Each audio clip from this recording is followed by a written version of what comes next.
सत श्री अकाल दोस्तों। 5994 जो आप सीरीज चलाई है और जो ईटीटी की बच्चे तैयारी कर रहे हैं उन्होंने सारे ही बच्चों का स्टूडेंट्स का दोस्तों का सारे का बहुत बहुत स्वागत है। तो आप इस पढ़ रहे हैं SST और SST आप पढ़ रहे हैं जियोग्राफी और यह साडा जिहड़ा तीजा लैक्चर है। जिवें तुहानूं मैं पहले दस चुकिया कि इस हर वो टॉपिक ते प्रश्न करवाया जाएगा जो पेपर के आउंदी जिसकी संभावना पूरी है। तो इस तो इलावा तुहानूं 1000 तो वध MCQ दिते जाएंगे, नाल तुहानूं PDF ते फ्री लाइव क्लासेस भी दित्तियां जाणियां।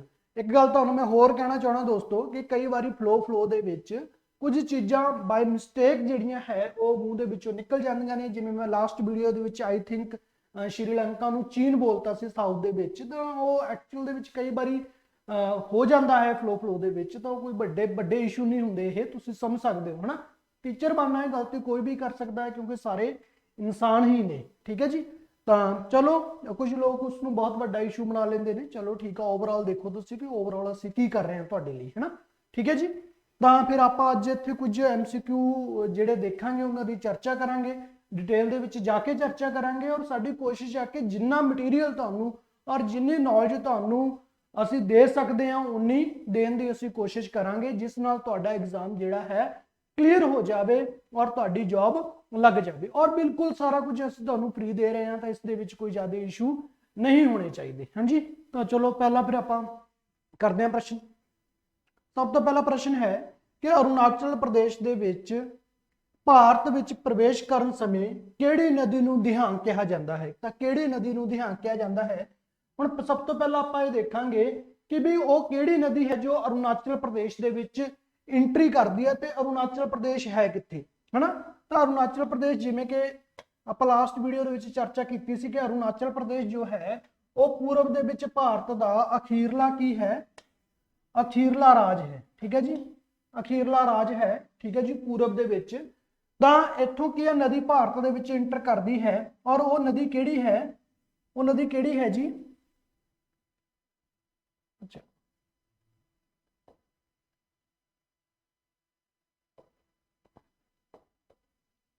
हाँ जी, ये नदी किहड़ी है, ये नदी है ब्रह्मपुत्र, ठीक है जी। ब्रह्मपुत्र जो है वो चीन दे विच जो तिब्बत है, चीन दे विच जो तिब्बत है उत्थों निकलती है। उत्थे एक जगह है जिसका नाम है मानसरोवर लेक, जिसका नाम की है जी, जिसका नाम है मानसरोवर लेक।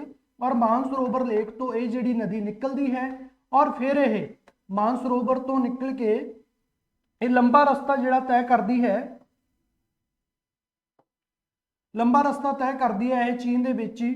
और फिर अरुणाचल प्रदेश तो की करती है भारत दे विच एंट्री करती है, भारत दे विच एंट्री करती है। और उसने पूछा है कि अरुणाचल प्रदेश विच भारत विच प्रवेश करन समय किहड़ी नदी नूं दिहांकिया जाता है। तो अरुणाचल प्रदेश दे विच इसनूं की कहा जाता है, इस नदी नूं ब्रह्मपुत्र की कहा जाता है जी। इसनूं कहा जाता है ब्रह्मपुत्र। ये ब्रह्मपुत्र नदी है, ठीक है जी। ये ब्रह्मपुत्र नदी है जो कि मानसरोवर तो निकलती है। और मानसरोवर कितने है, मानसरोवर जो चीन दे विच है, तिब्बत दे विच है और ये अरुणाचल प्रदेश तो एंट्री कर दिया। तो अरुणाचल प्रदेश दे विच इसनूं दिहांग किया जाता है, ठीक है जी। और तिब्बत दे विच इसनूं की किया जाता है, तिब्बत दे विच भी इसका नाम है, तिब्बत दे विच इसनूं सांगपो कहा जाता है। की कहा जाता है जी, सांगपो कहा जाता है। और यही नदी है, ब्रह्मपुत्र नदी ही है जो असम दे विच की करती है, एक मैदान का निर्माण करती है, ठीक है जी। जिसनों की कहा जाता है ब्रह्मपुत्र मैदान कहा जाता है, ब्रह्मपुत्र मैदान कहा जाता है। तो ब्रह्मपुत्र जिहड़ा मैदान है वो किस नदी द्वारा बनाया गया है, किस द्वारा बनाया गया है, ब्रह्मपुत्र नदी द्वारा बनाया गया है। अगला प्रश्न देखो कि संसार का सब तो बड़ा ड्रेन बेसन इसका है। तो ड्रेन बेसन किसका है, संसार दे विच सब तो बड़ा जिहड़ा ड्रेन बेसन है जी वो है, हाँ जी, वो है किस नदी का, वो है एमेजॉन रिवर का, एमेजॉन रिवर का है, ठीक है जी। एमेजॉन रिवर का है, ठीक है जी। और एमेजॉन रिवर जो है कितने है, एमेजॉन रिवर कितने है, दक्षिणी अमेरिका दे विच, साउथ अमेरिका दे विच। जिहड़ा साउथ अमेरिका जो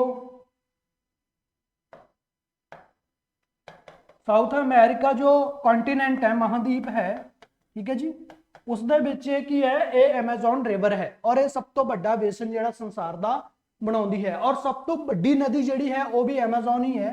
ਐਮਾਜ਼ਨ ਸੰਸਾਰ ਦੀ ਸਭ ਤੋਂ ਵੱਡੀ ਨਦੀ ਹੈ, ਪਰੰਤੂ ਜਦ ਆਪਾਂ ਸਭ ਤੋਂ ਲੰਬੀ ਨਦੀ ਦੀ ਗੱਲ ਕਰਦੇ ਹਾਂ, ਸਭ ਤੋਂ ਲੰਬੀ ਨਦੀ ਦੀ ਗੱਲ ਕਰਦੇ ਹਾਂ, ਦੇਖੋ ਵੱਡੀ ਦਾ ਮਤਲਬ ਕਿ ਉਹਦੇ ਵਿੱਚ ਕਿੰਨਾ ਪਾਣੀ ਹੈ, ਠੀਕ ਹੈ ਜੀ, ਵਾਟਰ ਵੋਲਿਊਮ ਉਹਦੇ ਵਿੱਚ ਕਿੰਨਾ ਹੈ, ਤਾਂ ਵੱਡੀ ਦੀ ਗੱਲ ਕਰਦੇ ਆ। ਪਰ ਜਦੋਂ ਲੰਬੀ ਦੀ ਗੱਲ ਕਰਦੇ ਆ ਤਾਂ ਲੰਬੀ ਜਿਹੜੀ ਹੈ, ਸਭ ਤੋਂ ਲੰਬੀ ਨਦੀ ਉਹ ਕਿਹੜੀ ਹੈ, ਉਹ ਨੀਲ ਨਦੀ ਹੈ, ਠੀਕ ਹੈ ਜੀ, ਉਹ ਨੀਲ ਨਦੀ ਹੈ ਔਰ ਨੀਲ ਨਦੀ ਕਿੱਥੇ ਹੈ, ਅਫਰੀਕਾ ਮਹਾਦੀਪ ਦੇ ਵਿੱਚ ਹੈ, ਠੀਕ ਹੈ ਜੀ, ਅਫਰੀਕਾ, ਠੀਕ ਹੈ ਜੀ, ਅਫਰੀਕਾ ਮਹਾਦੀਪ, ਜਿਸ ਨੂੰ ਕੀ ਕਿਹਾ ਜਾਂਦਾ ਹੈ, ਜਿਸ ਨੂੰ ਮਤਲਬ ਅੰਧ ਮਹਾਦੀਪ ਵੀ ਕਿਹਾ ਜਾਂਦਾ ਹੈ, ਮਤਲਬ ਜਿੱਥੇ ਇੱਕ ਤਰ੍ਹਾਂ ਨਾਲ ਆਪਾਂ ਉਸ ਨੂੰ ਬਲੈਕ ਕੰਟੀਨੈਂਟ ਬੋਲਦੇ ਨੇ, ਬਲੈਕ ਕੰਟੀਨੈਂਟ ਬੋਲਦੇ ਨੇ ਅਫਰੀਕਾ ਨੂੰ, ਠੀਕ ਹੈ ਜੀ। ਔਰ ਅਫਰੀਕਾ ਦੇ ਵਿੱਚ ਹੀ ਜਿਹੜਾ ਹੈ ਸਹਾਰਾ ਮਰੂਸਥਲ ਹੈ ਨਾ ਜੀ, ਸਹਾਰਾ ਮਰੂਸਥਲ ਹੈ ਔਰ ਸਹਾਰਾ ਮਰੂਸਥਲ ਜੋ ਹੈ ਉਹ ਸੰਸਾਰ ਦਾ ਸਭ ਤੋਂ ਵੱਡਾ ਜਿਹੜਾ ਗਰਮ ਮਰੂਸਥਲ ਹੈ, ਠੀਕ ਹੈ ਜੀ, ਸੰਸਾਰ ਦਾ ਸਭ ਤੋਂ ਵੱਡਾ ਗਰਮ ਮਰੂਸਥਲ ਕਿੱਥੇ ਹੈ, ਅਫਰੀਕਾ ਦੇ ਵਿੱਚ ਹੈ ਔਰ ਸੰਸਾਰ ਦੀ ਸਭ ਤੋਂ ਲੰਬੀ ਨਦੀ ਕਿੱਥੇ ਹੈ, ਅਫਰੀਕਾ ਦੇ ਵਿੱਚ ਹੈ,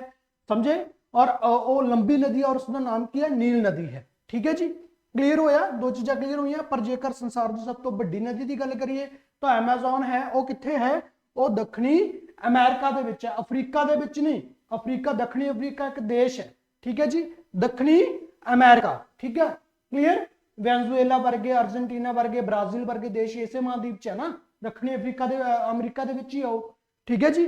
ਚਲੋ ਨੈਕਸਟ ਦੇਖੋ, ਨੈਕਸਟ ਹੈ ਹੇਠ ਲਿਖਿਆਂ ਵਿੱਚੋਂ ਕਿਹੜਾ ਪ੍ਰਾਇਦੀਪੀ ਦਰਿਆ ਪੱਛਮ ਵੱਲ ਵਗਦਾ ਹੋਇਆ ਸੈਂਚੁਰੀ ਬਣਾਉਂਦਾ ਹੈ, ਠੀਕ ਹੈ ਜੀ। ਤਾਂ ਸੈਂਚੁਰੀਜ਼ ਕੌਣ ਬਣਾਉਂਦਾ ਹੈ ਜੀ, ਠੀਕ ਹੈ ਜੀ, ਸੈਂਚੁਰੀ ਕੌਣ ਬਣਾਉਂਦਾ ਹੈ, ਕੌਣ ਬਣਾਉਂਦਾ ਹੈ ਇਹਨਾਂ ਦੇ ਵਿੱਚੋਂ ਕ੍ਰਿਸ਼ਨਾ, ਮਹਾਨਦੀ, ਗੋਦਾਵਰੀ, ਇਹਨਾਂ ਦੇ ਵਿੱਚੋਂ ਤਾਪਦੀ ਜਿਹੜੀ ਹੈ ਉਹ ਸੈਂਚੁਰੀਜ਼ ਬਣਾਉਂਦੀਆਂ ਨੇ, ਠੀਕ ਹੈ ਜੀ, ਸੈਂਚੁਰੀ ਬਣਾਉਂਦੀਆਂ ਨੇ ਕਿਹੜੀ, ਤਾਪੀ ਤੇ ਕਿਹੜੀ, ਨਰਮਦਾ ਨਦੀ, ਠੀਕ ਹੈ ਜੀ। ਤਾਂ ਤਾਪੀ ਨਦੀ ਇਸ ਦਾ ਰਾਈਟ ਆਂਸਰ ਹੈ। ਫਿਰ ਅਗਲਾ ਪ੍ਰਸ਼ਨ ਦੇਖੋ ਜੀ, ਇਹਨਾਂ ਵਿੱਚੋਂ ਕਿਹੜੀ ਝੀਲ ਨਕਲੀ ਹੈ, ਨਕਲੀ ਦਾ ਮਤਲਬ ਕੀ ਹੈ, ਹਿਊਮਨ ਮੇਡ ਹੈ, ਠੀਕ ਹੈ ਜੀ, ਉਹ ਨੇਚਰ ਦੁਆਰਾ ਨਹੀਂ ਬਣੀ, ਉਹ ਮਾਨਵ ਦੁਆਰਾ ਨਿਰਮਿਤ ਹੈ, ਠੀਕ ਹੈ ਜੀ। ਤਾਂ ਕਿਹੜੀ ਨਦੀ ਮਾਨਵ ਦੁਆਰਾ ਨਿਰਮਿਤ ਹੈ, ਰਾਣਾ ਪ੍ਰਤਾਪ ਸਾਗਰ, ਠੀਕ ਹੈ ਜੀ। ਤਾਂ ਰਾਣਾ ਪ੍ਰਤਾਪ ਸਾਗਰ ਜੋ ਹੈ ਉਹ ਮਾਨਵ ਦੁਆਰਾ ਨਿਰਮਿਤ ਨਦੀ ਹੈ। ਫਿਰ ਦੇਖੋ, ਪ੍ਰਾਇਦੀਪੀ ਨਦੀਆਂ ਵਿੱਚੋਂ ਕਿਹੜੀ ਨਦੀ ਨੂੰ ਦੱਖਣੀ ਗੰਗਾ ਕਿਹਾ ਜਾਂਦਾ ਹੈ, ਦੱਖਣੀ, ਮੈਂ ਤੁਹਾਨੂੰ ਲਾਸਟ ਦੇ ਵਿੱਚ ਪ੍ਰਾਇਦੀਪੀ ਦੱਸਿਆ ਸੀ ਨਾ ਕਿ ਪ੍ਰਾਇਦੀਪੀ ਕਿਸ ਨੂੰ ਕਹਿੰਦੇ ਨੇ, ਕਿ ਭਾਰਤ ਦਾ ਜਿਹੜਾ ਸਾਊਥ ਵਾਲਾ ਹਿੱਸਾ ਹੈ, ਜਿਹੜਾ ਦੱਖਣ ਵਾਲਾ ਹਿੱਸਾ ਹੈ, ਉਸ ਨੂੰ ਕੀ ਬੋਲਦੇ ਆ ਆਪਾਂ, ਪ੍ਰਾਇਦੀਪ ਬੋਲਦੇ ਆ ਔਰ ਪ੍ਰਾਇਦੀਪ ਪਠਾਰ ਬੋਲਦੇ ਆ। ਮੈਂ ਪਹਿਲਾਂ ਤੁਹਾਨੂੰ ਦੱਸਿਆ ਸੀ ਕਿ ਪ੍ਰਾਇਦੀਪ ਕੀ ਹੁੰਦਾ ਹੈ, ਪ੍ਰਾਇਦੀਪ ਜੋ ਜ਼ਮੀਨ ਦਾ ਭਾਗ 3 ਹਿੱਸਿਆਂ ਤੋਂ ਪਾਣੀ ਨਾਲ ਘੇਰਿਆ ਹੁੰਦਾ ਹੈ ਉਸ ਨੂੰ ਕੀ ਬੋਲਦੇ ਨੇ, ਪ੍ਰਾਇਦੀਪ ਬੋਲਦੇ ਨੇ, ਹਨਾ। ਔਰ ਪਠਾਰ ਕੀ ਹੁੰਦਾ ਹੈ, ਪਠਾਰ ਜਿਹੜਾ ਉਹ ਆਪਣੇ ਆਸ-ਪਾਸ ਦੀ ਜ਼ਮੀਨ ਤੋਂ ਉੱਪਰ ਉੱਠਿਆ ਹੁੰਦਾ ਹੈ, ਪਰ ਉੱਪਰ ਤੋਂ ਕੀ ਹੁੰਦਾ ਹੈ, ਉਹ ਸਮਤਲ ਹੁੰਦਾ ਹੈ, ਇਸ ਲਈ ਇਸ ਨੂੰ ਟੇਬਲ ਲੈਂਡ ਵੀ ਬੋਲ ਦਿੰਦੇ ਨੇ। ਤੇ ਕਿਉਂਕਿ ਇਹ ਜਿਹੜਾ ਪਠਾਰ ਹੈ, ਭਾਰਤ ਦਾ ਜਿਹੜਾ ਸਾਊਥ ਦੇ ਵਿੱਚ ਪਠਾਰ ਹੈ, ਤਾਂ ਉਹ ਕਿਹਦੇ ਵਿੱਚ ਹੈ, ਉਹ ਪ੍ਰਾਇਦੀਪ ਦੇ ਵਿੱਚ ਹੈ, ਕਿਉਂਕਿ 3 ਪਾਸੇ ਤੋਂ ਪਾਣੀ ਨਾਲ ਘਿਰਿਆ, ਇਸ ਲਈ ਇਸ ਨੂੰ ਪ੍ਰਾਇਦੀਪ ਪਠਾਰ ਵੀ ਬੋਲ ਦਿੰਦੇ ਆ। ਸਾਊਥ ਵਾਲੇ ਪਾਸੇ ਨੂੰ ਕੀ ਬੋਲ ਦਿੰਦੇ ਆ, ਪ੍ਰਾਇਦੀਪ ਪਠਾਰ ਵੀ ਬੋਲ ਦਿੰਦੇ ਆ। ਤਾਂ ਉਸਨੇ ਕਿਹਾ ਕਿ ਪ੍ਰਾਇਦੀਪ ਨਦੀਆਂ ਵਿੱਚੋਂ ਕਿਹੜੀ, ਅੱਛਾ, ਤਾਂ ਇਸ ਦੇ ਵਿੱਚ ਜਿਹੜੀਆਂ ਨਦੀਆਂ ਨੇ, ਇੱਥੋਂ ਜਿਹੜੀਆਂ ਨਦੀਆਂ ਵਹਿੰਦੀਆਂ ਨੇ ਬਹੁਤ ਸਾਰੀਆਂ, ਜਿਵੇਂ ਉੱਪਰ ਮਹਾਨਦੀ, ਫਿਰ ਗੋਦਾਵਰੀ, ਫਿਰ ਕ੍ਰਿਸ਼ਨਾ ਔਰ ਫਿਰ ਕਾਵੇਰੀ, ਠੀਕ ਹੈ ਜੀ। ਇਸ ਤੋਂ ਇਲਾਵਾ ਇਧਰ ਨਰਮਦਾ ਤੇ ਤਾਪਤੀ, 6 ਤਾਂ ਪ੍ਰਮੁੱਖ ਨਦੀਆਂ ਨੇ, 6 ਪ੍ਰਮੁੱਖ ਨਦੀਆਂ ਨੇ, 1 2 3 4 5 ਤੇ 6 ਜਿਹੜੀਆਂ ਹੈ ਇਹ ਸਾਊਥ ਦੀਆਂ, ਜਾਂ ਆਪਾਂ ਕਹਿ ਸਕਦੇ ਹਾਂ ਪ੍ਰਾਇਦੀਪੀ ਜਿਹੜਾ ਭਾਰਤ ਹੈ ਉਸ ਦੀਆਂ ਪ੍ਰਮੁੱਖ ਨਦੀਆਂ ਨੇ, ਠੀਕ ਹੈ ਜੀ। ਸਭ ਤੋਂ ਪਹਿਲਾਂ ਮਹਾਨਦੀ, ਫਿਰ ਗੋਦਾਵਰੀ, ਫਿਰ ਕ੍ਰਿਸ਼ਨਾ ਤੇ ਫਿਰ ਕਾਵੇਰੀ, ਠੀਕ ਹੈ ਜੀ। ਔਰ ਇਸ ਤੋਂ ਇਲਾਵਾ ਨਰਮਦਾ ਤੇ ਤਾਪਦੀ, ਇਹ ਤੁਸੀਂ ਪ੍ਰਾਇਦੀਪੀ ਨਦੀਆਂ ਨੇ। ਤਾਂ ਉਹਨੇ ਕਿਹਾ ਕਿ ਪ੍ਰਾਇਦੀਪੀ ਨਦੀਆਂ ਵਿੱਚੋਂ ਕਿਹੜੀ ਨਦੀ ਨੂੰ ਦੱਖਣੀ ਗੰਗਾ ਕਿਹਾ ਜਾਂਦਾ ਹੈ, ਤਾਂ ਦੱਖਣੀ ਗੰਗਾ ਕਿਸ ਨੂੰ ਕਿਹਾ ਜਾਂਦਾ ਹੈ ਜੀ, ਇਹ ਗੋਦਾਵਰੀ ਨੂੰ ਕਿਹਾ ਜਾਂਦਾ ਹੈ, ਠੀਕ ਹੈ ਜੀ। ਗੋਦਾਵਰੀ ਨੂੰ ਭਾਰਤ ਦੀ ਜਿਹੜੀ ਦੱਖਣੀ ਭਾਰਤ ਦੀ ਗੰਗਾ ਕਿਹਾ ਜਾਂਦਾ ਹੈ, ਕਲੀਅਰ, ਇੰਨੀ ਗੱਲ ਕਲੀਅਰ ਹੋਈ। ਫਿਰ ਦੇਖੋ ਅੱਗੇ ਕਿ ਨਦੀ ਦੀ ਲੰਬਾਈ ਦਾ ਕਰਮ ਇਹਨਾਂ ਵਿੱਚੋਂ ਕਿਹੜਾ ਸਹੀ ਹੈ। ਹੁਣ ਦੇਖੋ ਉਹਨੇ ਲੰਬਾਈ ਦੀ ਗੱਲ ਕੀਤੀ ਹੈ, ਲੰਬਾਈ ਦੀ ਗੱਲ ਕੀਤੀ ਹੈ, ਤਾਂ ਇਹਨਾਂ ਦੇ ਵਿੱਚੋਂ ਸਭ ਤੋਂ ਜਿਹੜੀ ਲੰਬੀ ਹੈ ਉਹ ਗੰਗਾ ਹੈ, ਠੀਕ ਹੈ ਜੀ, ਸਭ ਤੋਂ ਲੰਬੀ ਗੰਗਾ, ਉਸ ਤੋਂ ਬਾਅਦ ਗੋਦਾਵਰੀ, ਉਸ ਤੋਂ ਬਾਅਦ ਕ੍ਰਿਸ਼ਨਾ ਤੇ ਉਸ ਤੋਂ ਬਾਅਦ ਜਮਨਾ, ਠੀਕ ਹੈ ਜੀ। ਤਾਂ ਇਹ ਇਹਨਾਂ ਦਾ ਕੀ ਹੈ, ਇਹ ਇਹਨਾਂ ਦਾ ਕਰਮ ਹੈ। ਤਾਂ ਰਾਈਟ ਆਂਸਰ ਕੀ ਹੈ ਜੀ, ਰਾਈਟ ਆਂਸਰ ਏ। ਫਿਰ ਦੇਖੋ ਇਹਨਾਂ ਵਿੱਚੋਂ ਕਿਹੜੀ ਨਦੀ ਛੋਟਾ ਨਾਗਪੁਰ ਪਠਾਰ ਨਾਲ ਵਗਦੀ ਹੈ, मतलब छोटा नागपुर पठार दे विच वगदी है ਜਾਂ छोटा नागपुर पठार ਦੇ ਏਰੀਏ ਵਿੱਚ ਬਹਿੰਦੀ ਹੈ ਤਾਂ ਕਿਹੜੀ ਹੈ ਉਹ ਹੈ ਦਮੋਦਰ ਨਦੀ। ਉਹ ਕਿਹੜੀ ਨਦੀ ਹੈ? ਦਮੋਦਰ ਨਦੀ, ਕਿਉਂਕਿ ਗੋਦਾਵਰੀ ਤਾਂ ਸਾਊਥ ਦੇ ਵਿੱਚ ਆ ਗਈ ਨਾ, ਸਾਊਥ ਦੇ ਵਿੱਚ ਆ ਗਈ। ਔਰ ਜਿਹੜਾ ਛੋਟਾ ਨਾਗਪੁਰ ਦਾ ਪਠਾਰ ਹੈ ਉਹ ਕਿੱਥੇ ਹੈ? ਉਹ ਕਿੱਥੇ ਹੈ? ਝਾਰਖੰਡ ਛੱਤੀਸਗढ़। ਠੀਕ ਹੈ ਜੀ, ਝਾਰਖੰਡ ਛੱਤੀਸਗढ़ ਤਾਂ ਇੱਥੇ ਹੈ, ਤਾਂ ਇੱਥੇ ਹੀ ਛੋਟਾ ਨਾਗਪੁਰ ਦਾ ਪਠਾਰ ਹੈ। ਠੀਕ ਹੈ ਜੀ, ਤਾਂ ਇੱਥੇ ਕੀ ਹੈ? ਦਮੋਦਰ ਨਦੀ ਹੈ। ਗੋਦਾਵਰੀ ਸਾਊਥ ਦੇ ਵਿੱਚ ਆ ਗਈ। ਬ੍ਰਹਮਪੁੱਤਰ ਮੈਂ ਤੁਹਾਨੂੰ ਦੱਸਿਆ ਸੀ ਕਿ ਅਰੁਣਾਚਲ ਪ੍ਰਦੇਸ਼ ਤੋਂ ਐਂਟਰ ਕਰਦੀ ਆ, ਤਾਂ ਆਪਾਂ ਕਹਿ ਸਕਦੇ ਹਾਂ ਕਿ ਉੱਤਰ ਪੂਰਬ ਦੀ ਨਦੀ ਹੈ। ਠੀਕ ਹੈ ਜੀ, ਤੇ ਚੰਬਲ ਜਿਹੜੀ ਹੈ, ਚੰਬਲ ਤੁਹਾਨੂੰ ਮੈਂ ਇੱਥੇ ਦੱਸਾਂਗਾ, ਬੇਤਬਾ ਤੇ ਚੰਬਲ ਇਹ ਜਿਹੜੀਆਂ ਜਮਨਾ ਦੀਆਂ ਸਹਾਇਕ ਨਦੀਆਂ ਨੇ, ਜਮਨਾ ਦੀਆਂ ਵੀ ਸਹਾਇਕ ਨਦੀਆਂ ਨੇ ਨਾ। ਸਹਾਇਕ ਨਦੀਆਂ ਤੁਹਾਨੂੰ ਮੈਂ ਦੱਸ ਦੇਣਾ ਚਾਹਣਾ ਕਿ ਸਹਾਇਕ ਨਦੀਆਂ ਕਿਹੜੀਆਂ ਹੁੰਦੀਆਂ ਨੇ? ਜਦ ਵੱਡੀ ਨਦੀ ਦੇ ਵਿੱਚ ਨਿੱਕੀ ਨਦੀ ਆ ਕੇ ਮਿਲਦੀ ਹੈ, ਵੱਡੀ ਨਦੀ ਦੇ ਵਿੱਚ ਨਿੱਕੀ ਨਦੀ ਆ ਕੇ ਮਿਲਦੀ ਹੈ ਤਾਂ ਉਸ ਨੂੰ ਕੀ ਕਿਹਾ ਜਾਂਦਾ ਹੈ? ਉਸ ਦੀ ਸਹਾਇਕ ਨਦੀ ਕਿਹਾ ਜਾਂਦਾ ਹੈ। ਜਿਵੇਂ ਆਪਾਂ ਇੱਧਰ ਪੜ੍ਹਦੇ ਹਾਂ, ਪੰਜਾਬ ਦੇ ਵਿੱਚ ਪੜ੍ਹਦੇ ਹਾਂ ਨਾ ਕਿ ਜਿਹੜਾ ਆਪਣੇ ਹੈਗਾ ਸਿੰਧੂ ਨਦੀ ਹੈ, ਸਿੰਧੂ ਨਦੀ ਹੈ, ਤਾਂ ਸਿੰਧੂ ਨਦੀ ਦੇ ਵਿੱਚ ਆ ਕੇ ਇੱਥੇ ਜੇਹਲਮ, ਚਨਾਬ, ਰਾਵੀ, ਬਿਆਸ ਹਨਾ ਤੇ ਸਤਲੁਜ, ਇਹ ਸਾਰੀਆਂ ਕਿਹਦੇ ਵਿੱਚ ਆ ਕੇ ਮਿਲਦੀਆਂ ਨੇ? ਸਿੰਧੂ ਨਦੀ ਦੇ ਵਿੱਚ ਆ ਕੇ ਮਿਲਦੀਆਂ ਨੇ। ਤੇ ਸਿੰਧੂ ਨਦੀ ਜਿਹੜੀ ਹੈ, ਸਿੰਧੂ ਨਦੀ ਦੀਆਂ ਇਹ ਸਾਰੀਆਂ ਕੀ ਨੇ? ਸਹਾਇਕ ਨਦੀਆਂ ਨੇ, ਕਿਉਂਕਿ ਸਿੰਧੂ ਨਦੀ ਜਿਹੜੀ ਵੱਡੀ ਨਦੀ ਹੈ ਤੇ ਇਹ ਸਾਰੀਆਂ ਛੋਟੀਆਂ ਨਦੀਆਂ ਨੇ। ਇਸ ਲਈ ਆਪਾਂ ਕਹਿੰਦੇ ਆ ਕਿ ਜੇਹਲਮ, ਚਨਾਬ, ਰਾਵੀ, ਬਿਆਸ, ਸਤਲੁਜ ਇਹ ਸਾਰੀਆਂ ਕਿਸ ਦੀਆਂ ਸਹਾਇਕ ਨਦੀਆਂ ਨੇ? ਇਹ ਸਿੰਧੂ ਦੀਆਂ ਸਹਾਇਕ ਨਦੀਆਂ ਨੇ। ਤਾਂ ਸਹਾਇਕ ਨਦੀਆਂ ਕਿਹੜੀਆਂ ਹੁੰਦੀਆਂ ਨੇ? ਛੋਟੀਆਂ ਨਦੀਆਂ ਹੁੰਦੀਆਂ ਨੇ, ਔਰ ਇਹ ਅਕਸਰ ਵੱਡੀ ਨਦੀ ਦੇ ਵਿੱਚ ਜਾ ਕੇ ਮਿਲ ਜਾਂਦੀਆਂ ਨੇ। ਹਾਂਜੀ, ਤਾਂ ਇਸ ਲਈ ਇਸ ਦਾ ਰਾਈਟ ਆਨਸਰ ਕੀ ਹੈ? ਦਮੋਦਰ ਨਦੀ। ਫਿਰ ਦੇਖੋ ਕੋਇਨਾ, ਤੁੰਗਭਦਰਾ ਅਤੇ ਭੀਮ ਨਦੀਆਂ। ਠੀਕ ਹੈ ਜੀ, ਇਹ ਕਿਸ ਦੀਆਂ ਪ੍ਰਮੁੱਖ ਸਹਾਇਕ ਨਦੀਆਂ ਨੇ? ਤਾਂ ਕਿਸ ਦੀਆਂ ਨੇ? ਕ੍ਰਿਸ਼ਨਾ ਦੀਆਂ। ਠੀਕ ਹੈ ਜੀ, ਕ੍ਰਿਸ਼ਨਾ ਦੀਆਂ। ਕ੍ਰਿਸ਼ਨਾ ਜਿਹੜੀਆਂ ਹੈਗਾ, ਕ੍ਰਿਸ਼ਨਾ ਦੇ ਵਿੱਚ ਦੇਖੋ ਆਪਾਂ ਥੋੜਾ ਜਿਹਾ ਐਵੇਂ ਯਾਦ ਕਰ ਸਕਦੇ ਹਾਂ ਕਿ ਜੋ ਸ਼੍ਰੀ ਕ੍ਰਿਸ਼ਨ ਜੀ ਸੀ, ਇਹ ਦੇਖੋ ਕੱਕੇ ਤੇ ਕ੍ਰਿਸ਼ਨਾ ਤੇ ਕੱਕੇ ਤੇ ਕੋਇਨਾ। ਠੀਕ ਹੈ ਜੀ, ਤੇ ਤੁੰਗਭਦਰਾ ਜੋ ਹੈ, ਤੁੰਗਭਦਰਾ ਤੋਂ ਤੁਸੀਂ ਇਹ ਯਾਦ ਕਰ ਲਓ ਕਿ ਸੁਭਦਰਾ ਜੋ ਹੈ, ਸੁਭਦਰਾ ਜੀ ਦਾ ਸੰਬੰਧ ਸ਼੍ਰੀ ਕ੍ਰਿਸ਼ਨ ਜੀ ਨਾਲ ਸੀ, ਤਾਂ ਸੁਭਦਰਾ ਤੋਂ ਤੁਸੀਂ ਤੁੰਗਭਦਰਾ ਯਾਦ ਕਰ ਸਕਦੇ ਹੋ। ਤੇ ਭੀਮ, ਭੀਮ ਤੁਹਾਨੂੰ ਪਤਾ ਹੈ ਕਿ ਮਹਾਭਾਰਤ ਦੇ ਵਿੱਚ ਜੇਕਰ ਕਿਸੇ ਨੇ ਮਹਾਭਾਰਤ ਦੇਖੀ ਸੀ ਤਾਂ ਜੋ ਭੀਮ ਦਾ ਹਮੇਸ਼ਾ ਬਚਾਅ ਕੀਤਾ ਸੀ ਕਿਸਨੇ? ਸ਼੍ਰੀ ਕ੍ਰਿਸ਼ਨ ਜੀ ਨੇ। ਤਾਂ ਇਸ ਲਈ ਤੁਸੀਂ ਯਾਦ ਕਰ ਸਕਦੇ ਹੋ ਕਿ ਕ੍ਰਿਸ਼ਨਾ ਦਾ ਜਿਹੜਾ ਦੀਆਂ ਸਹਾਇਕ ਨਦੀਆਂ ਕਿਹੜੀਆਂ ਨੇ? ਕੋਇਨਾ, ਤੁੰਗਭਦਰਾ ਤੇ ਭੀਮ। ਠੀਕ ਹੈ ਜੀ, ਕਲੀਅਰ। ਫਿਰ ਦੇਖੋ ਸਾਬਰਮਤੀ ਨਦੀ ਕਿਹੜੇ ਭਾਰਤੀ ਰਾਜ ਤੋਂ ਉਤਪੰਨ ਹੁੰਦੀ ਹੈ? ਠੀਕ ਹੈ ਜੀ, ਸਾਬਰਮਤੀ ਜਿਹੜੀ ਨਦੀ ਹੈ ਜੀ, ਇਹ ਜਿਹੜੀ ਹੈ ਇਹ ਪੱਛਮ ਦੀ ਨਦੀ ਹੈ। ਠੀਕ ਹੈ ਜੀ, ਪੱਛਮ ਦੀ ਨਦੀ ਹੈ। ਪੱਛਮੀ ਜਿਹੜਾ ਆਪਾਂ ਕਹਿ ਸਕਦੇ ਹਾਂ ਕਿ ਪੱਛਮੀ ਉੱਤਰ ਪੱਛਮੀ ਏਰੀਆ ਹੈ। ਉੱਤਰ ਪੱਛਮ ਦੇ ਵਿੱਚ ਜਿਹੜੇ ਦੋ ਵੱਡੇ ਰਾਜ ਨੇ, ਕਿਹੜੇ? ਗੁਜਰਾਤ ਤੇ ਰਾਜਸਥਾਨ, ਤੇ ਉੱਥੇ ਇਹ ਬਹਿੰਦੀ ਹੈ। ਤੇ ਇਹਦਾ ਜਿਹੜਾ ਨਿਰਮਾਣ ਹੁੰਦਾ ਹੈ, ਮਤਲਬ ਜਿਹੜੀ ਇਹ ਪੈਦਾ ਹੁੰਦੀ ਹੈ ਰਾਜਸਥਾਨ ਤੋਂ। ਠੀਕ ਹੈ ਜੀ, ਔਰ ਫਿਰ ਗੁਜਰਾਤ ਦੇ ਵਿੱਚ, ਗੁਜਰਾਤ ਤੋਂ ਬਹਿੰਦੀ ਹੋਈ ਇਹ ਅਰਬ ਸਾਗਰ ਦੇ ਵਿੱਚ ਜਾ ਕੇ ਡਿੱਗ ਪੈਂਦੀ ਹੈ। ਤਾਂ ਇਸ ਲਈ ਜਿਹੜੀ ਸਾਬਰਮਤੀ ਨਦੀ ਹੈ ਉਹ ਕਿੱਥੋਂ ਨਿਕਲਦੀ ਹੈ ਜੀ? ਉਹ ਰਾਜਸਥਾਨ ਦੇ ਵਿੱਚੋਂ ਨਿਕਲਦੀ ਹੈ, ਰਾਜਸਥਾਨ ਤੋਂ ਉਹ ਪੈਦਾ ਹੁੰਦੀ ਹੈ। ਠੀਕ ਹੈ ਜੀ, ਫਿਰ ਦੇਖੋ ਅਗਲਾ ਪ੍ਰਸ਼ਨ ਕੀ ਹੈ ਕਿ ਭਾਰਤ ਦੀ ਕਿਹੜੀ ਨਦੀ ਨੂੰ ਬਿਰਧ ਗੰਗਾ ਕਿਹਾ ਜਾਂਦਾ ਹੈ? ਤਾਂ ਭਾਰਤ ਦੀ ਕਿਹੜੀ ਨਦੀ ਨੂੰ ਬਿਰਧ ਗੰਗਾ ਕਿਹਾ ਜਾਂਦਾ ਹੈ ਜੀ? ਗੋਦਾਵਰੀ ਨੂੰ। ਠੀਕ ਹੈ ਜੀ, ਗੋਦਾਵਰੀ ਨੂੰ ਹੀ ਭਾਰਤ ਦੀ ਬਿਰਧ ਗੰਗਾ ਕਿਹਾ ਜਾਂਦਾ ਹੈ, ਕਿਉਂਕਿ ਗੋਦਾਵਰੀ ਜੋ ਹੈ ਉਹ ਦੱਖਣ ਭਾਰਤ ਦੀ ਸਭ ਤੋਂ ਵੱਡੀ ਨਦੀ ਹੈ, ਔਰ ਇਸ ਤੋਂ ਇਲਾਵਾ ਇਹ ਸਾਰਾ ਸਾਲ ਵਗਦੀ ਰਹਿੰਦੀ ਹੈ। ਠੀਕ ਹੈ ਜੀ, ਗੋਦਾਵਰੀ ਜਿਹੜੀ ਹੈ ਉਹ ਸਾਰਾ ਸਾਲ ਵਗਦੀ ਰਹਿੰਦੀ ਹੈ। ਇੱਕੋ ਇੱਕ ਅਜਿਹੀ ਨਦੀ ਹੈ ਦੱਖਣ ਭਾਰਤ ਦੀ ਜੋ ਕਿ ਸਾਰਾ ਸਾਲ ਵਹਿੰਦੀ ਰਹਿੰਦੀ ਹੈ। ਠੀਕ ਹੈ ਜੀ, ਫਿਰ ਦੇਖੋ ਅਗਲਾ ਪ੍ਰਸ਼ਨ, ਡੈਲਟਾ ਤੋਂ ਬਿਨਾ ਸਭ ਤੋਂ ਵੱਡੀ ਨਦੀ ਹੈ। ਡੈਲਟਾ ਤੋਂ ਬਿਨਾ ਦੀ ਗੱਲ ਕਰਦਾ ਉਹ। ਠੀਕ ਹੈ ਜੀ, ਨਰਮਦਾ।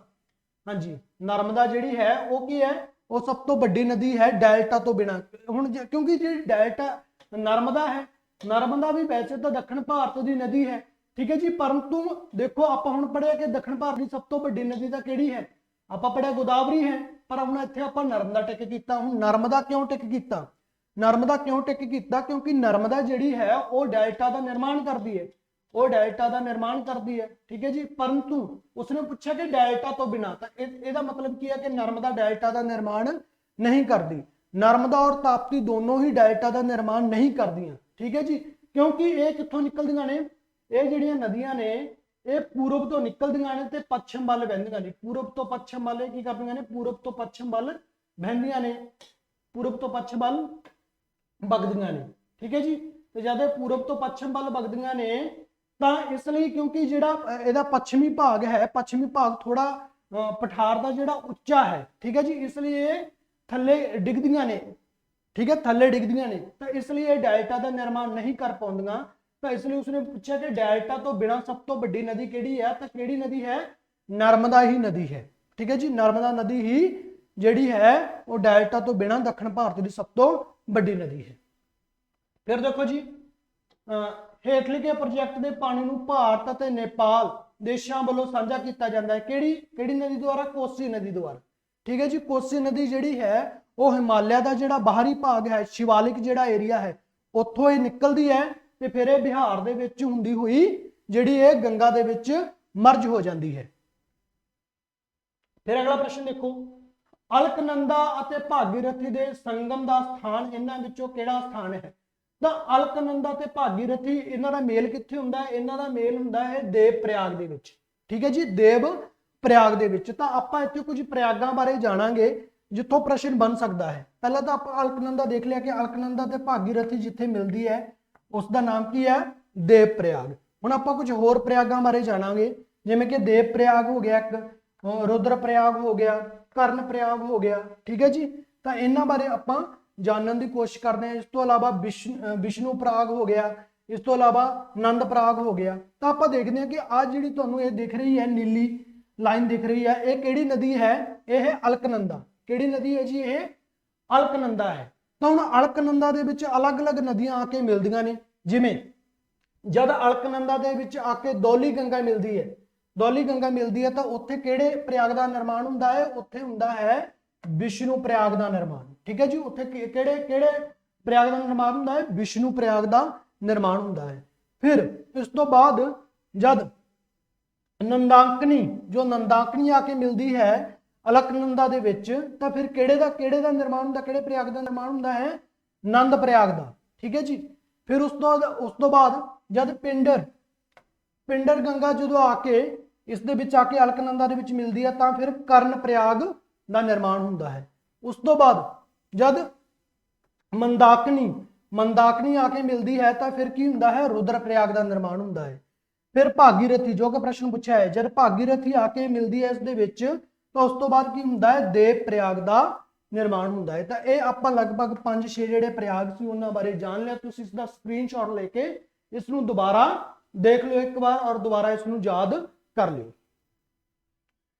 फिर अगला प्रश्न देखो जी, भारत विच यारलंग सांगपो नदी नूं किहड़े नाम नाल जाणिया जांदा है?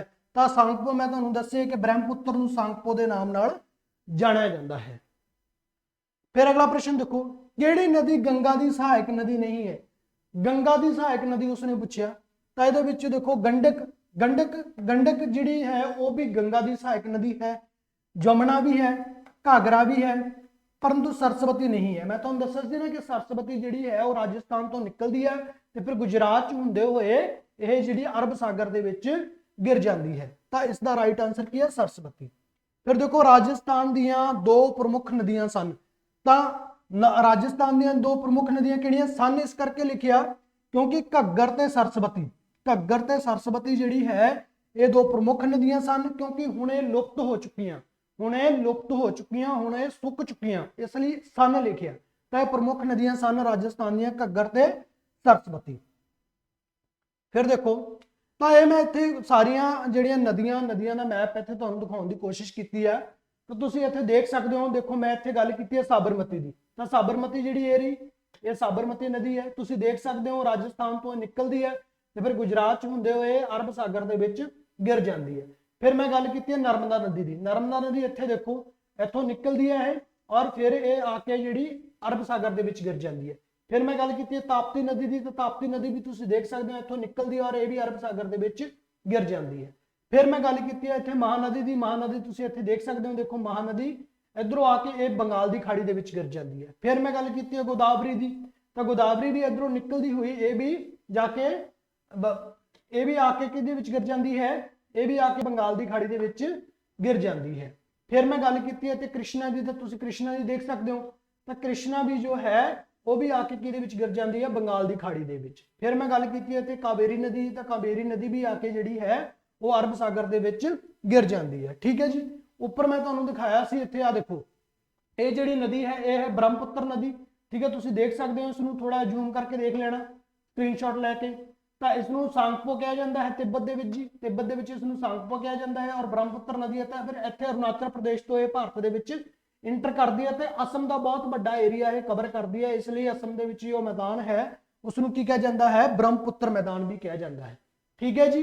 ਇੰਨੀ ਗੱਲ ਕਲੀਅਰ। ਫਿਰ ਆਪਾਂ ਗੱਲ ਕੀਤੀ ਹੈ ਇੱਥੇ ਗੰਗਾ, ਠੀਕ ਹੈ ਜੀ, ਗੰਗਾ ਦੀ ਗੱਲ ਕੀਤੀ, ਗੰਡਕ ਦੀ ਗੱਲ ਕੀਤੀ ਕਿ ਗੰਡਕ ਜਿਹੜੀ ਗੰਗਾ ਦੀ ਸਹਾਇਕ ਨਦੀ ਹੈ ਕਿ ਨਹੀਂ। ਆਪਾਂ ਇੱਥੇ ਦੇਖਿਆ, ਦੇਖੋ ਇਹ ਗੰਡਕ ਆ ਰਹੀ ਹੈ ਜੀ, ਹਨਾ। ਮੈਂ ਤੁਹਾਨੂੰ ਦੱਸਿਆ ਸੀ ਕਿ ਜਿਹੜਾ ਹਿਮਾਲਿਆ ਦਾ ਜਿਹੜਾ ਉੱਤਰੀ ਭਾਗ ਹੈ, ਸੌਰੀ ਸਾਊਥ ਵਾਲਾ ਪਾਰਟ ਹੈ, ਜਿਹੜਾ ਦੱਖਣੀ ਭਾਗ ਹੈ ਉੱਥੋਂ ਇਹ ਨਿਕਲਦੀ ਹੈ। ਦੇਖੋ ਕੋਸੀ ਵੀ ਤੁਸੀਂ ਦੇਖ ਸਕਦੇ ਹੋ, ਕੋਸੀ ਨਦੀ ਵੀ ਬਿਹਾਰ ਦੇ ਵਿੱਚ ਹੁੰਦੀ ਹੋਈ ਇਹ ਕੀ ਕਰਦੀ ਹੈ ਕੋਸੀ ਨਦੀ, ਕੋਸੀ ਨਦੀ ਕੀ ਕਰਦੀ ਹੈ, ਕੋਸੀ ਨਦੀ ਜਿਹੜੀ ਹੈ ਇਹ ਵੀ ਗੰਗਾ ਦੇ ਵਿੱਚ ਆ ਕੇ ਮਰਜ ਹੋ ਜਾਂਦੀ ਹੈ, ਠੀਕ ਹੈ ਜੀ। ਤਾਂ ਤੁਸੀਂ ਇਹ ਸਾਰੀਆਂ ਨਦੀਆਂ ਦੇਖ ਸਕਦੇ ਹੋ।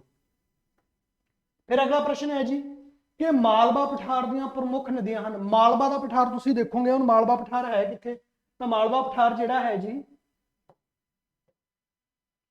ਤਾਂ ਮਾਲਵਾ ਪਠਾਰ ਜਿਹੜਾ ਹੈ ਇਹ ਵਾਲਾ ਏਰੀਆ ਨੂੰ ਮਾਲਵਾ ਪਠਾਰ ਕਿਹਾ ਜਾਂਦਾ ਹੈ। ਇਸ ਵਾਲੇ ਏਰੀਆ ਨੂੰ ਕੀ ਕਿਹਾ ਜਾਂਦਾ ਹੈ, ਮਾਲਵਾ ਪਠਾਰ ਕਿਹਾ ਜਾਂਦਾ ਹੈ। ਇਹ ਮਾਲਵਾ ਪਠਾਰ ਹੈ ਜੀ, ਠੀਕ ਹੈ ਜੀ। ਤਾਂ ਇੱਥੇ ਤੁਸੀਂ ਦੇਖ ਸਕਦੇ ਹੋ ਹੁਣ ਕਿਹੜੀਆਂ ਨਦੀਆਂ ਨੇ, ਇੱਥੇ ਆਪਾਂ ਦੇਖ ਲੈਨੇ ਕਿਹੜੀਆਂ ਨਦੀਆਂ ਨੇ ਇੱਥੇ ਮਾਲਵਾ ਦੇ ਵਿੱਚ। ਨਰਮਦਾ ਵੀ ਹੈ, ਤਾਪਤੀ ਵੀ ਹੈ ਤੇ ਮਾਹੀ ਵੀ ਹੈ। ਤਾਂ ਹੁਣ ਤੁਸੀਂ ਦੇਖ ਲਓ ਇੱਥੇ ਨਰਮਦਾ ਵੀ ਆ ਗਈ, ਮਾਹੀ ਵੀ ਆ ਗਈ ਔਰ ਤਾਪਤੀ ਵੀ ਆ ਗਈ। ਤਾਂ ਮਾਲਵਾ ਪਠਾਰ ਦੀਆਂ ਮੁੱਖ ਨਦੀਆਂ ਕਿਹੜੀਆਂ ਨੇ, ਨਰਮਦਾ, ਮਾਹੀ, ਤਾਪਤੀ। ਤਾਂ ਆਪਣਾ ਆਨਸਰ ਇੱਥੇ ਕੀ ਰਹੂਗਾ ਜੀ, ਉਪਰੋਕਤ ਸਾਰੀਆਂ, ਉਪਰੋਕਤ ਸਾਰੀਆਂ ਹੀ ਜਿਹੜੀਆਂ ਮਾਲਵਾ ਪਠਾਰ ਦੀਆਂ ਨਦੀਆਂ ਨੇ। ਹਾਂਜੀ ਅੱਗੇ ਦੇਖੋ ਫਿਰ, ਚੰਬਲ ਤੇ ਬੇਤਪਾ ਕਿਸ ਦੀਆਂ ਸਹਾਇਕ ਨਦੀਆਂ ਨੇ। ਤਾਂ ਚੰਬਲ ਤੇ ਬੇਤਪਾ ਜੋ ਨੇ ਉਹ ਜਮਨਾ ਦੀਆਂ ਸਹਾਇਕ ਨਦੀਆਂ ਨੇ। ਤੇ ਜਮਨਾ ਕਿਸ ਦੀ ਸਹਾਇਕ ਨਦੀ ਹੈ, ਉਹ ਹੈ ਗੰਗਾ ਦੀ ਸਹਾਇਕ ਨਦੀ। ਉਹ ਕਿਸ ਦੀ ਸਹਾਇਕ ਨਦੀ ਹੈ ਜੀ, ਉਹ ਹੈ ਗੰਗਾ ਦੀ ਸਹਾਇਕ ਨਦੀ। ਮੈਂ ਤੁਹਾਨੂੰ ਇੱਥੇ ਮੈਪ ਦੇ ਵਿੱਚ ਦਿਖਾ ਦਿੰਦਾ ਦੁਬਾਰਾ, ਦੇਖੋ ਤੁਸੀਂ ਇੱਥੇ ਦੇਖੋ, ਇਹ ਦੇਖੋ ਕਿ ਇਹ ਜੋ ਗੰਗਾ ਹੈ, ਗੰਗਾ ਜੋ ਹੈ ਇਹ ਗੰਗੋਤਰੀ ਤੋਂ ਨਿਕਲਦੀ ਹੈ ਤੇ ਜਮਨਾ ਜਮੋਤਰੀ ਤੋਂ ਨਿਕਲਦੀ ਹੈ। ਤੇ ਇਹ ਆ ਕੇ ਕੀ ਕਰਦੀਆਂ ਨੇ, ਇਲਾਹਾਬਾਦ ਦੇ ਵਿੱਚ ਜਿਸ ਨੂੰ ਦੇਵਪ੍ਰਯਾਗ ਕਹਿੰਦੇ ਨੇ, ਉੱਥੇ ਆ ਕੇ ਜੋ ਜਮਨਾ ਹੈ ਉਹ ਗੰਗਾ ਦੇ ਵਿੱਚ ਆ ਕੇ ਮਰਜ ਹੋ ਜਾਂਦੀ ਹੈ, ਠੀਕ ਹੈ ਜੀ। ਉਹ ਕੀ ਹੋ ਜਾਂਦੀ ਹੈ, ਮਰਜ ਹੋ ਜਾਂਦੀ ਹੈ। ਤੇ ਆ ਦੇਖੋ ਚੰਬਲ, ਚੰਬਲ ਤੇ ਬੇਤਬਾ, ਚੰਬਲ ਤੇ ਬੇਤਬਾ ਜੋ ਹੈ ਇਹ ਕਿਸ ਦੇ ਵਿੱਚ ਆ ਕੇ ਮਿਲਦੀਆਂ ਨੇ, ਇਹ ਸਾਊਥ ਦੇ ਵਿੱਚੋਂ ਨਿਕਲਦੀਆਂ ਨੇ, ਮਤਲਬ ਥੋੜੇ ਦੱਖਣ ਵਾਲੇ ਭਾਗ ਤੋਂ ਨਿਕਲਦੀਆਂ ਨੇ। ਆਪਾਂ ਇਹ ਕਹਿ ਸਕਦੇ ਹਾਂ ਕਿ ਇਹ ਮਾਲਵਾ ਦੇ ਪਠਾਰ ਤੋਂ ਨਿਕਲਦੀਆਂ ਨੇ ਤੇ ਇਹ ਜਾ ਕੇ ਕਿਹਦੇ ਵਿੱਚ ਮਰਜ ਹੋ ਜਾਂਦੀਆਂ ਨੇ, ਇਹ ਜਮਨਾ ਦੇ ਵਿੱਚ ਆ ਕੇ ਮਰਜ ਹੁੰਦੀਆਂ ਨੇ, ਇਹ ਜਮਨਾ ਦੇ ਵਿੱਚ ਆ ਕੇ ਮਿਲਦੀਆਂ ਨੇ ਤੇ ਫਿਰ ਜਮਨਾਬਾਦ ਦੇ ਵਿੱਚ ਗੰਗਾ ਚ ਆ ਕੇ ਮਿਲਦੀ ਹੈ, ਠੀਕ ਹੈ ਜੀ। ਸਮਝ ਗਏ ਗੱਲ, ਤੁਸੀਂ ਗੱਲ ਸਮਝੀ ਕਿ ਨਹੀਂ, ਕਿ ਚੰਬਲ ਤੇ ਬੇਤਬਾ ਕਿਸ ਦੀਆਂ ਸਹਾਇਕ ਨਦੀਆਂ ਨੇ, ਜਮਨਾ ਦੀਆਂ। ਤੇ ਜਮਨਾ ਕਿਸ ਦੀ ਸਹਾਇਕ ਨਦੀ ਹੈ, ਇਹ ਗੰਗਾ ਦੀ ਸਹਾਇਕ ਨਦੀ ਹੈ। ਫਿਰ ਦੇਖੋ ਅੱਗੇ, ਮਾਲਵਾ ਪਠਾਰ ਵਿੱਚ ਪ੍ਰਮੁੱਖ ਪਹਾੜੀਆਂ ਹਨ। ਤਾਂ ਮਾਲਵਾ ਪਠਾਰ ਦੇ ਵਿੱਚ ਕਿਹੜੀਆਂ ਕਿਹੜੀਆਂ ਪ੍ਰਮੁੱਖ ਪਹਾੜੀਆਂ ਨੇ, ਅਰਾਵਲੀ, ਬਿੰਦੀਆਚਲ, ਸਤਪੁੜਾ, ਉਪਰੋਕਤ ਸਾਰੇ। ਤਾਂ ਇਹ ਤਿੰਨੋਂ ਜਿਹੜੀਆਂ ਪਹਾੜੀਆਂ ਨੇ ਇਹ ਮਾਲਵਾ ਦੇ ਵਿੱਚ ਹਨ, ਇਸ ਲਈ ਰਾਈਟ ਆਨਸਰ ਇਸ ਦਾ ਨੰਬਰ 4 ਉਪਰੋਕਤ ਸਾਰੇ। ਫਿਰ ਦੇਖੋ, ਅੱਛਾ ਇਹ ਪ੍ਰਸ਼ਨ, ਸੰਸਾਰ ਦੀ ਸਭ ਤੋਂ ਪੁਰਾਣੀ ਪਰਬਤ ਸ਼੍ਰੇਣੀ ਕਿਹੜੀ ਹੈ। ਤਾਂ ਸੰਸਾਰ ਦੀ ਸਭ ਤੋਂ ਪੁਰਾਣੀ ਜਿਹੜੀ ਪਰਬਤ ਸ਼੍ਰੇਣੀ ਹੈ ਉਹ ਅਰਾਵਲੀ, ਠੀਕ ਹੈ ਜੀ। ਅਰਾਵਲੀ ਪਰਬਤ ਸ਼੍ਰੇਣੀ ਜੋ ਹੈ ਉਹ ਸੰਸਾਰ ਦੀ ਸਭ ਤੋਂ ਪੁਰਾਣੀ ਪਰਬਤ ਸ਼੍ਰੇਣੀ ਹੈ। परंतु जेकर नवी पर्वत श्रेणी पूछ लिया जाए तो हिमालय है, ठीक है जी। हिमालय पर्वत जो ने वो नवे पर्वत ने, अरावली जो है वो सब तो पुरानी पर्वत श्रेणी है। फिर देखो अरावली पर्वत श्रेणी की सब तो उच्ची चोटी है, उसने अरावली की गल की है कि अरावली पर्वत श्रेणी की सब तो उच्ची चोटी केड़ी है, तो केड़ी है जी, गुरु शिखर। गुरु शिखर जो है वो सब तो उच्ची चोटी है किसदी, अरावली पर्वत श्रेणी की। फिर अगला प्रश्न, थलघाट, भोरघाट, पालघाट और शेनकोटा ये कित्थे स्थित ने, ये कित्थे स्थित ने, तो ये जिहड़े पश्चिमी घाट दे विच स्थित ने, ये घाटां जिहड़ियां ने ये पश्चिमी घाट दे विच स्थित ने, ठीक है जी। कित्थे स्थित ने, ये पश्चिमी घाट दे विच। फिर देखो उड़ीसा विच स्थित मैदान नूं कहा जाता है, उड़ीसा दे विच जिहड़े मैदान स्थित ने, जिहड़े पूर्वी घाट जिहड़ी है जां पूर्वी तट जिहड़े ने, उत्थे भी मैं तुहानूं दस्सिया सी ना कि आपां पढ़े सी पश्चिमी तटी मैदान ते पूर्वी तटी मैदान। तो जिहड़े पूर्वी तटी मैदान दे विच जिहड़ा उड़ीसा दे विच मैदान है उसनूं की कहा जाता है, उत्कल, ठीक है जी। इसका जिहड़ा राष्ट्रगान दे विच भी जिक्र आउंदा है ना, ठीक है जी। तो उड़ीसा विच स्थित जिहड़े मैदान ने उसनूं की कहा जाता है, उत्कल। तो तुसीं मैनूं दसना कि कोकण किस नूं कहा जाता, कन्नड़ किस नूं कहा जाता, ਤੇ ਮਾਲਾਬਾਰ ਕਿਸ ਨੂੰ ਕਿਹਾ ਜਾਂਦਾ ਹੈ, ਮੈਂ ਤੁਹਾਨੂੰ ਪਿਛਲੀ ਵੀਡੀਓ ਦੇ ਵਿੱਚ ਰਿਵਾਈਜ਼ ਕਰਵਾਏ ਸੀਗੇ, ਦੱਸੇ ਸੀਗੇ, ਹੈ ਨਾ। ਫਿਰ ਦੇਖੋ ਕ੍ਰਿਸ਼ਨਾ ਨਦੀ ਦੇ ਡੈਲਟਾ ਤੋਂ ਕੰਨਿਆ ਕੁਮਾਰੀ ਤੱਕ ਦੇ ਮੈਦਾਨ ਨੂੰ ਕਿਹਾ ਜਾਂਦਾ ਹੈ। ਉਹ ਕਹਿੰਦਾ ਕਿ ਕ੍ਰਿਸ਼ਨਾ ਨਦੀ ਦੇ ਡੈਲਟਾ, ਮਤਲਬ ਇਹ ਮੈਂ ਤੁਹਾਨੂੰ ਦੱਸਿਆ ਸੀ, ਦੇਖੋ ਇੱਥੇ ਕਿ ਇੱਥੇ ਕ੍ਰਿਸ਼ਨਾ ਨਦੀ ਹੈ, ਕ੍ਰਿਸ਼ਨਾ ਨਦੀ ਤੋਂ ਲੈ ਕੇ ਕੰਨਿਆ ਕੁਮਾਰੀ ਤੱਕ ਦਾ ਜਿਹੜਾ ਪੂਰਾ ਡੈਲਟਾ ਹੈ, ਪੂਰਾ ਜਿਹੜਾ ਏਰੀਆ ਹੈ, ਇਸ ਨੂੰ ਕੀ ਕਿਹਾ ਜਾਂਦਾ ਹੈ, ਤਾਂ ਇਸ ਨੂੰ ਕਿਹਾ ਜਾਂਦਾ ਹੈ ਕੋਰੋਮੰਡਲ। ਕੀ ਕਿਹਾ ਜਾਂਦਾ ਹੈ ਜੀ, ਕੋਰੋਮੰਡਲ। ਫਿਰ ਦੇਖੋ ਲਾਸਟ ਪ੍ਰਸ਼ਨ ਹੈ ਜੀ ਅੱਜ ਦਾ, ਅੰਡੇਮਾਨ ਦੀ ਸਭ ਤੋਂ ਉੱਚੀ ਚੋਟੀ, ਅੰਡੇਮਾਨ ਨਿਕੋਬਾਰ ਜੋ ਹੈ ਉਸ ਦੀ ਸਭ ਤੋਂ ਉੱਚੀ ਚੋਟੀ ਕਿਹੜੀ ਹੈ, ਤਾਂ ਸਭ ਤੋਂ ਉੱਚੀ ਚੋਟੀ ਜਿਹੜੀ ਹੈ ਇਹਦੀ ਸੈਡਲ ਪੀਕ। ਠੀਕ ਹੈ ਜੀ, ਕਿਹੜੀ ਹੈ, ਸੈਡਲ ਪੀਕ। ਸੈਡਲ ਪੀਕ ਜੋ ਹੈ ਉਹ ਅੰਡੇਮਾਨ ਦੀ ਸਭ ਤੋਂ ਉੱਚੀ ਚੋਟੀ ਹੈ। ਤਾਂ ਇਹ ਅੱਜ ਆਪਾਂ ਕੁਝ ਪੜਿਆ ਜੀ ਡਰੇਨ ਸਿਸਟਮ ਬਾਰੇ, ਕੁਝ ਆਪਾਂ MCQ ਕਰਨ ਦੀ ਕੋਸ਼ਿਸ਼ ਕੀਤੀ ਹੈ। ਐਕਚੁਅਲ ਦੇ ਵਿੱਚ ਸਾਡੀ ਕੋਸ਼ਿਸ਼ ਇਹ ਹੈ ਕਿ ਤੁਹਾਨੂੰ ਐਟਲੀਸਟ ਇਹ ਪਤਾ ਲੱਗੇ ਕਿ ਐਗਜ਼ਾਮ ਦੇ ਵਿੱਚ ਪ੍ਰਸ਼ਨ ਕਿਸ ਤਰ੍ਹਾਂ ਦੇ ਬਣ ਸਕਦੇ ਨੇ। ਠੀਕ ਹੈ ਜੀ, ਤਾਂ ਜਿੰਨੇ ਸਾਡੀ ਤੋਂ ਕੋਸ਼ਿਸ਼ ਹੁੰਦੀ ਹੈ ਅਸੀਂ ਉਹਨੇ ਐਫਰਟ ਕਰਨ ਦੀ ਕੋਸ਼ਿਸ਼ ਕਰਦੇ ਹਾਂ ਜੀ। ਫਿਰ ਵੀ ਜੇਕਰ ਕੋਈ ਕਮੀ ਪੇਸ਼ੀ ਹੁੰਦੀ ਹੈ ਤਾਂ ਸਾਨੂੰ ਦੱਸ ਦਿਆ ਕਰੋ, ਅਸੀਂ ਉਸ ਨੂੰ ਇੰਪਰੂਵ ਕਰਨ ਦੀ ਕੋਸ਼ਿਸ਼ ਕਰਾਂਗੇ। ਨੈਕਸਟ ਵੀਡੀਓ ਦੇ ਵਿੱਚ ਮਿਲਾਂਗੇ ਜੀ। Thank you so much.